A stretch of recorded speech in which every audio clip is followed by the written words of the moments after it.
Hi, I'm Bonnie Raitt. Welcome to Sessions at AOL.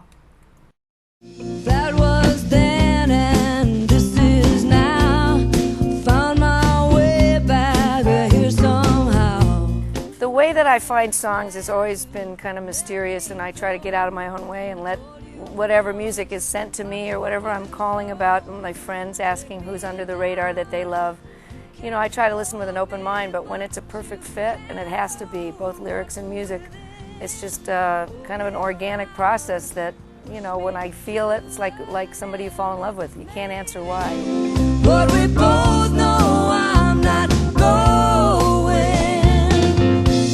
I will not be broken. I will not be broken. I heard I Will Not Be Broken a couple of years ago, and I just felt that for anybody that wants to sing about, you know, stepping into your life and changing the things that aren't working and not wanting to be pushed around, and that can mean in your job or in your personal life, or, you know, the song was picked before I went into a difficult period with my family's illnesses, and you know, I sang the song coincidentally right around the election, and so it probably added a little bit more pounce to my vocal, but I think the song is one that I would have probably recorded at any point, just because it's the way I feel about standing up to adversity. You left a mess, you're everywhere. I'd pick it up, but I don't dare. You know, after 35 years on the road, I am still excited about every night being an opening night. You know, I learned this from my dad, who was on the road basically till he was 87 years old, so he knew the thrill of going back to the same town 3 years later and showing them you still have what it takes to be as good, if not better, as you were the last time. So it doesn't get old. I don't know how to explain it to people that ask. It's really like running away with a circus. It's, you know, group living. It's kind of like the Waltons on the bus at night, you know, good night, good night, good night. There's nothing I would rearrange. I don't want anything to change.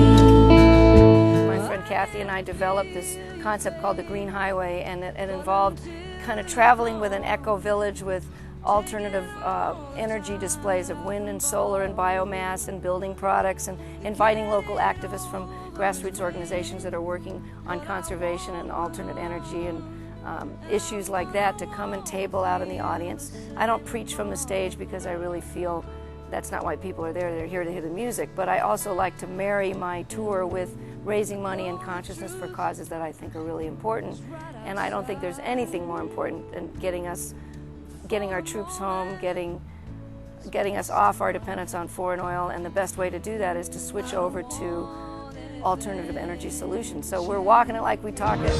No river can hold you, darling.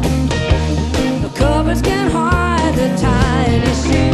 It's been a heartache to have so many people in New Orleans and Mississippi and Alabama be so absolutely devastated by Hurricane Katrina, and we'll be doing benefits and trying to support that community and rebuild it and try to let the people that really are the heart and soul of New Orleans, who are mostly the poor people, find a way to get back so it doesn't get turned into some kind of, you know, Mardi Gras Disneyland for developers. You know, we've been really talking about the ways that we can do something to honor this part of the world that gave us the most incredible music that we've ever, that based everything that I do my music on is based out of music coming out of New Orleans. And you know, the Mississippi Delta was devastated as well.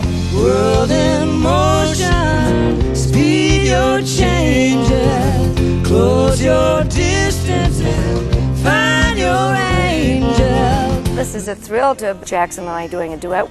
You know, we go way back to 1970. We're like brother and sister. I've sung and played on each other's concerts and albums since then.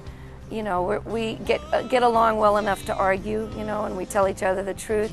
It is my thrill to have him finally documented us singing the song that we've sung all the way across the country so many times.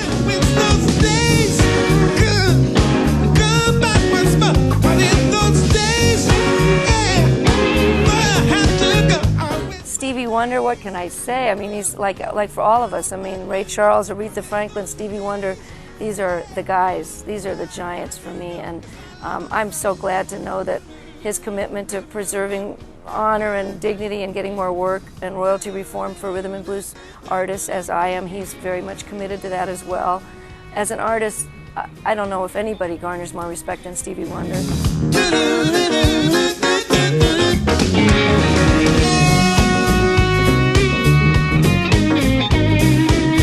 As I look back on the last 15 years of getting this kind of career validation and so many awards and winning all these Grammys and getting inducted into the Rock and Roll Hall of Fame, and you know, it's kind of unreal really, because I didn't set my course whether or not I would have a hit record, or my idea of whether I'm successful isn't dependent upon chart position or whether I have mantelpieces worth of awards, or I would have quit a long time ago. But to get the validation of my peers the way the Grammys are really being voted on by people that are other musicians and people in the business, it never gets old.